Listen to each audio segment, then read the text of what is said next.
Okay. So is the online lab okay? The coefficient of restitution? Any questions on that? Not really. Okay. Okay, cool. Cool. So if you have any feedback, just let me know because I haven't done that online yet and before.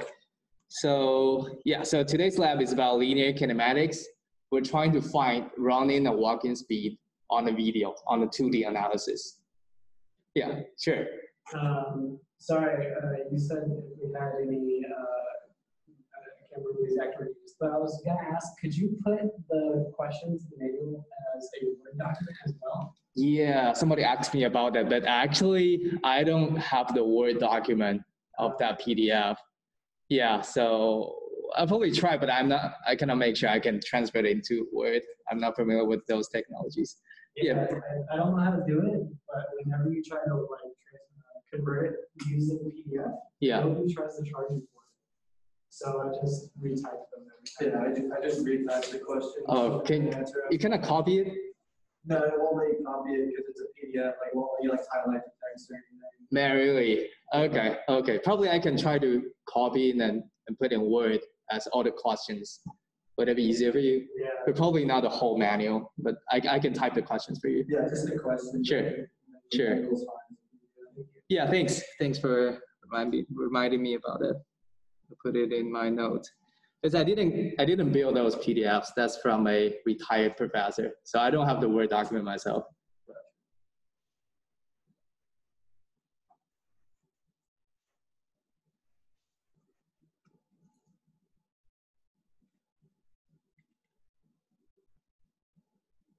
All right, so we're talking about linear kinematics today, and I believe Dr. Smith has covered some, right? Like if you want to find velocity, what kind of variable do you need? Yeah, exactly. So if you want to find, oh yeah, the first thing, we're doing a computer lab today, and you've seen that in the gym space, and those are Stone Age computers with like nearly broken USB chip. So be careful, like be gentle when you're dealing with those computers. Yeah, at least I don't want to break it this semester, probably next semester, but probably not this one. Okay, so if I want to find my walking speed, like the easiest way is to you find the distance that I covered, and you have a timer to time how long does it take for me to cover that distance. So you can easily find my walking speed, right? And that'll probably be an average walking speed. So to find a speed, you need displacement and time. That's probably the basic concept you need. And how about acceleration? How do we find acceleration?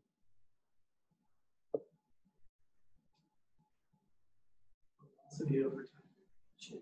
Should be changing velocity over time.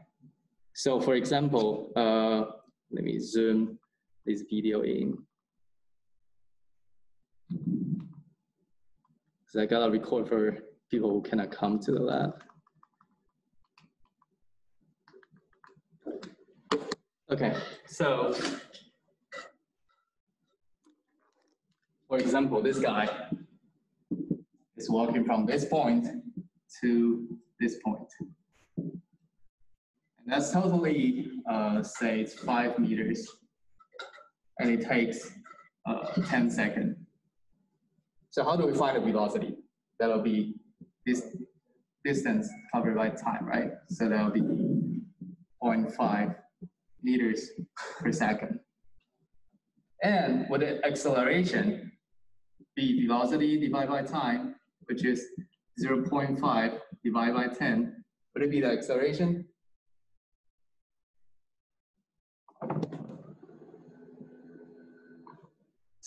Acceleration means that, like, if he's keeping the same velocity at each time point, his velocity didn't change. Is there any acceleration? No, right? That's steady state walking. So if you put those velocity divided by time, that's a wrong acceleration because there's no change in velocity, right? So you don't simply put the velocity divided by time. You need a change. You need a change in velocity. So that's a wrong one. You need a change in velocity, and there's no change in velocity, so the acceleration will be 0 in this case. Makes sense? Okay, cool. So that's velocity and acceleration. And there are two formulas today that we can use to calculate walking or running speed. So the first one is,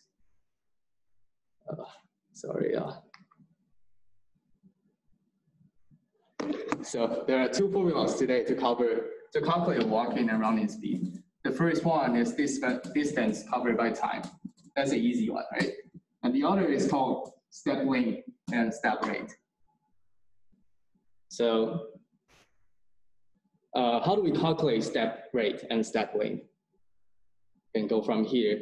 That's an example, like someone standing here and take the first step, second, and third step. And for step length, that's a distance in one step. That's from the red step to the blue step. So that's one step. And the distance would be a step length. All right, makes sense? And how about step rate? A rate means how many times you can do within 1 second. So step rate would be how many steps per second. So in this example, there are 6 seconds and there are 3 steps. So 3 divided by 6, right? 3 steps divided by 6 seconds would be 0.5. So this guy can have 0.5 steps per second. Makes sense? So it takes 2 seconds to take 1 step. Okay, that makes sense. But some people would say that there's 4 steps instead of 3, right? Because you see 1, 2, 3, 4 footprints. But actually 1 step should come up with 1 individual step length in physics. So there are 1, 2, 3. There are 3 individual step length. So there are 3 steps. And we can say this guy is probably standing still and then take the first step. So the first step happens here. Yeah. It's a little bit hard to imagine, but when you see the 2D analysis, you immediately get it. Okay. So that's another way to calculate walking speed. You use step length times step rate. Here, step length times step rate. But would those two formulas be the same or different? I need to zoom into my writing again. Okay, so two formulas. The first one is distance covered by time, right? The other is step length times step rate. But think about it, how do we calculate step rate? Step rate would be how many steps per second, right? So that would be how many steps per second would be time. And how do we calculate step length? The one is to measure like individual step length.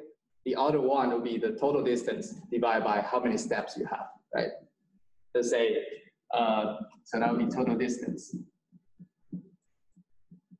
divided by number of steps. Make sense? Okay, then you time those things together. We got number of steps. So you finally got distance over time.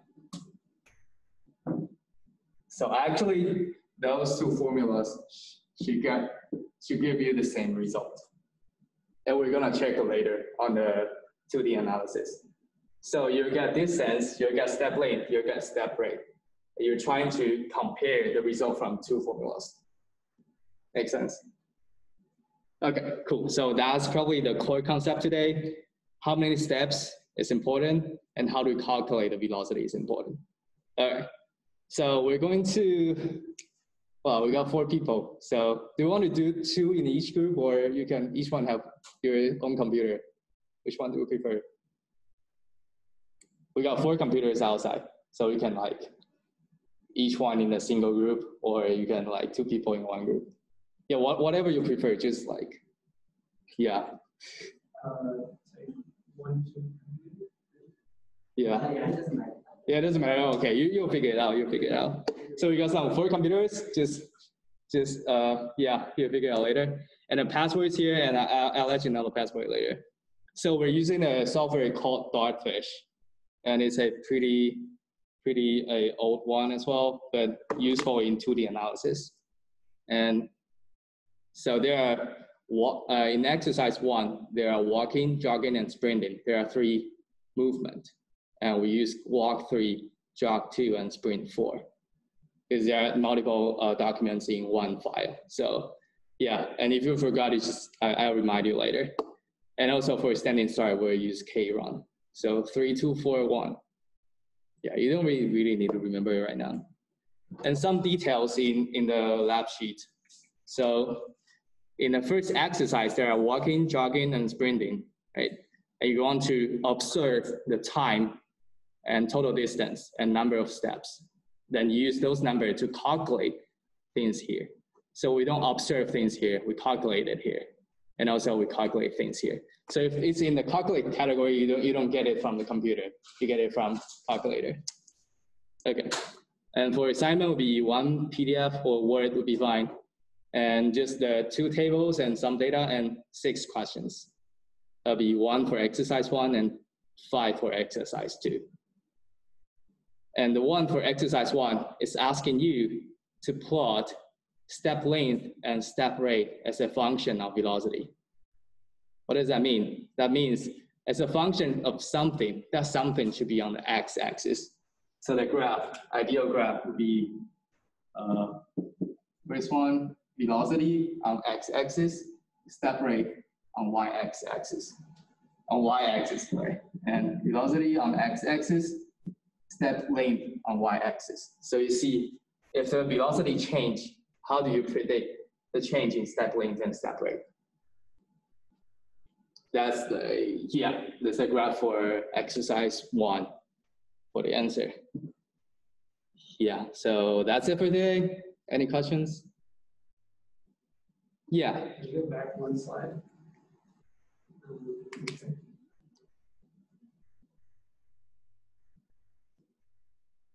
So you have the lab data will be 2 tables and some individual number. You'll find it later. And the steps to use software is like detail described in the manual. So just follow the instruction on manual. You'll figure it out later. Yeah. What should be on the PDF document? Just the data and answer to 6 questions. Yeah. Makes sense. Cool. So let's meet outside.